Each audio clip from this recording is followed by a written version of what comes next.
Oke, Assalamualaikum.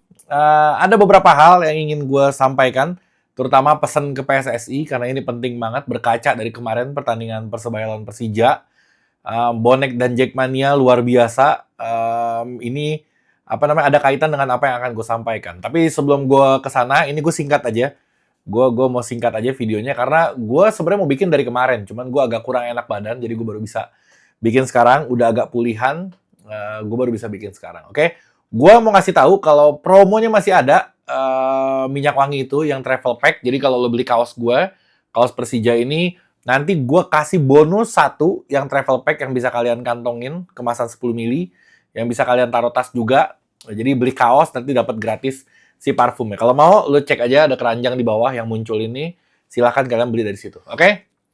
Pertama-tama, ini poin pertama, gue mau ngucapin terima kasih sama anak bonek. Keren banget, gue ngeliat video-videonya. Gue pantau terus pergerakan-pergerakan di sana. Dari mulai sambutan di stasiun kereta, terus dari mulai di pelataran stadion sampai di dalamnya, gue ngeliat bener-bener kehangatan yang harmonis banget terjadi.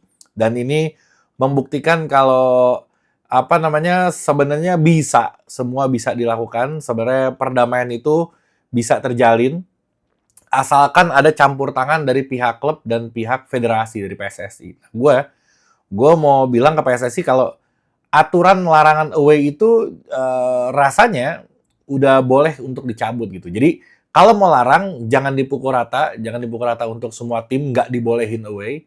Tapi kalau sekiranya itu nanti beresiko, ya itu yang dilarang gitu. Misalkan contoh pertandingan Persija lawan Persib. Ya itu jelas masih harus dilarang saat ini, mungkin ke depannya enggak insya Allah.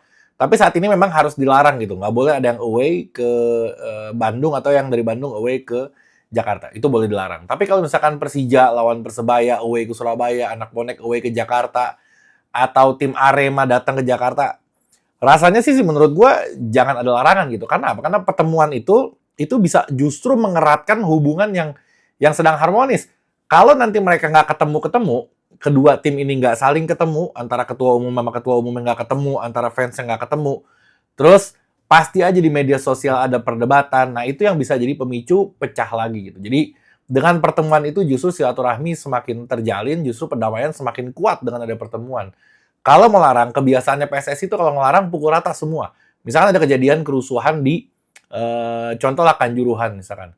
Tiba-tiba yang nggak boleh ada penonton tuh se-Indonesia. Sebenarnya nggak ada kaitannya. Yang terjadi kerusuhan di sana, yang kena hukuman harusnya di sana aja gitu. Jangan sampai kita yang nggak ngelakuin apa-apa itu kena dampak dari hukuman itu. Jadi sekali lagi gue minta direvisi ulang untuk peraturannya. Karena kalian larang pun, ya namanya orang kalau udah mau datang dan dia merasa aman, dia pasti datang kok si supporter. Ini susah untuk dilarang ya karena udah kecintaan gitu. Tolong direvisi ulang, nggak semua tim harus dilarang, jangan dipukul rata, jangan nggak mau pusing, dilihat, cari tahu, pelajarin kira-kira yang mana yang high risk, kira-kira yang mana yang justru bisa mengeratkan silaturahmi, ya itu jangan dilarang. Pesan gue sih untuk apa? Untuk PSSI kayak gitu. Terus untuk apa namanya ada fakta menarik juga kemarin ternyata Persebaya itu rekor penonton terbanyak dia ketika melawan Persija. Sebelumnya lagi lawan PSS Sleman kalau nggak salah itu juga rekor dia tapi sekarang terpecahkan sama pertandingan melawan Persija Jakarta. Jumlahnya lumayan besar, 27.190-an. Nah, gue nggak tahu itu termasuk anak Jackmania apa enggak, karena sepengetahuan gue Jackmania itu sekitar 10.000 orang yang datang ke sana. Jadi kayaknya ini di luar Jackmania deh. Dan 27.000 itu mungkin angka yang besar, tapi biasanya juga kita kalau setiap pertandingan rata-rata di segituan sih. 20, 25, 30.000 biasanya kalau anak Jackmania. Emang Jackmania cenderung lebih banyak di stadion dibanding tim lain. Tapi faktanya itu, musim ini tuh memang lagi ada penurunan untuk jumlah supporter yang datang ke stadion. Se-Indonesia rata, bukan cuma Persija, bukan cuma tim yang lain, tapi memang se-Indonesia rata memang lagi ada penurunan untuk apa namanya jumlah penonton yang hadir ke stadion. Gue nggak tahu kenapa, mungkin karena banyak libur-liburnya atau heran gue juga. Kayak sekarang aja nih abis FIFA Matchday, gue kangen banget sih pengen nonton klub, pengen nonton Persija gitu. Harusnya sih nonton ya orang-orang ini. Gue nggak tahu ya, ini bukan buat Persija aja, buat seluruh se-Indonesia kalau dihitung persentase itu memang lagi ada penurunan untuk apa namanya jumlah penonton yang hadir ke stadion. Silakan dikaji ulang sama PSSI ada apa sebenarnya atau kemahalan atau jamnya atau tapi jamnya udah oke sebenarnya. Harinya udah oke, jamnya udah oke. Mungkin kemahalan, mungkin apa ya silakan dikaji ulang lah. Oke. Terus gue ngeliat juga fakta menariknya gestur dari Rizky Ridho yang ikut bernyanyi bareng sama apa namanya pemain-pemain Persebaya di satu stadion, mereka nyanyi bersama juga. Ada pro kontra yang bilang kalau ngapain dia kan udah Persija udah bukan Persebaya, ngapain dia mesti ada di apa namanya di tengah lapangan. Justru bagi gue dia mencontohkan kalau seerat itu hubungan antara Persija dan Persebaya. Karena fansnya damai itu harus dibarengi dengan klubnya yang harmonis juga gitu. Jadi harus berkesinambungan. Biasanya kalau klub udah nggak cocok itu bisa berefek ke si supporternya. Jadi Rizky Ridho mencontohkan, gue sih sepakat banget, gue setuju banget karena si Rizky Ridho mencontohkan apa namanya contoh yang sangat baik gitu bahwa hubungan kita sudah nggak ada apa-apa, bahkan kita bisa seharmonis itu, dan itu baik untuk percontohan untuk semua klub di seluruh Indonesia. Oke, gue sedikit ke teknis. Tenis Carlos Peña, gue ngelihat, jadi gue jadi selalu membandingkan antara Carlos Peña dan si Thomas Doll dulu gitu. Karena gue masih, jujur aja gue masih susah move on antara Carlos Peña dan Thomas Doll. Gue masih membekas banget Thomas Doll di gue. Dan apa yang dilakukan sama Carlos Peña ini jauh banget dengan apa yang dilakukan sama Thomas Doll. Gue ngeliat Thomas Doll ini lebih dinamis. Dia di satu pertandingan aja ada beberapa apa namanya strategi atau formasi yang selalu dirubah gitu tergantung kondisi lawan kita juga. Nah, misalkan lawan nyerangnya begini, Thomas Doll merubah strategi ini. Lawan nyerang gini, Thomas Doll merubah strategi ini. Cuman sayang aja materi pemain yang dipimpin sama Thomas Doll di musim keduanya itu nggak sebaik yang di divisi pertama, yang di musim pertamanya. Kalau musim pertamanya itu materi pemainnya bagus banget, bahkan hampir juara di peringkat kedua kita. Yang musim keduanya kita kehilangan banyak pemain bagus, yaitu yang cukup merepotkan si Thomas Doll. Kalau dari strategi dari apa segala macam, ya jujur gue masih belum bisa move on dari si Thomas Doll gitu, oke?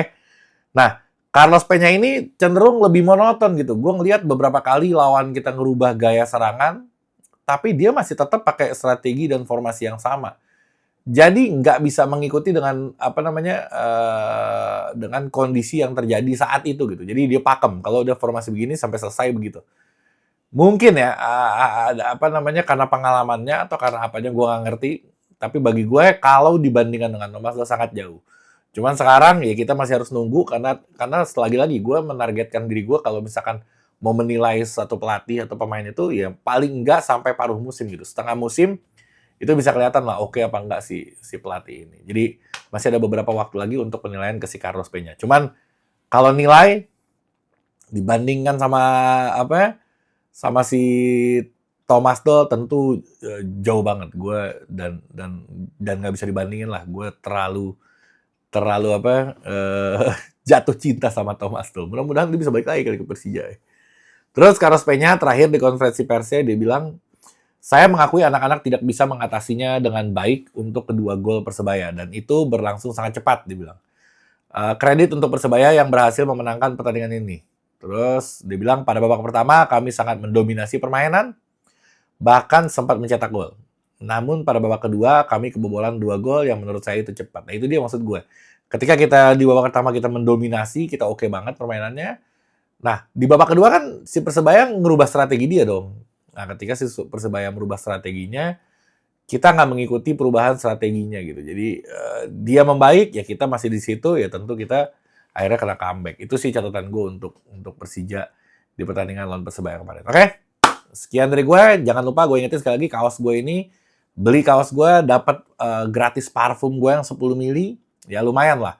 Jadi beli kaos dapat parfum. Oke? Sekian dari gue. Assalamualaikum warahmatullahi wabarakatuh.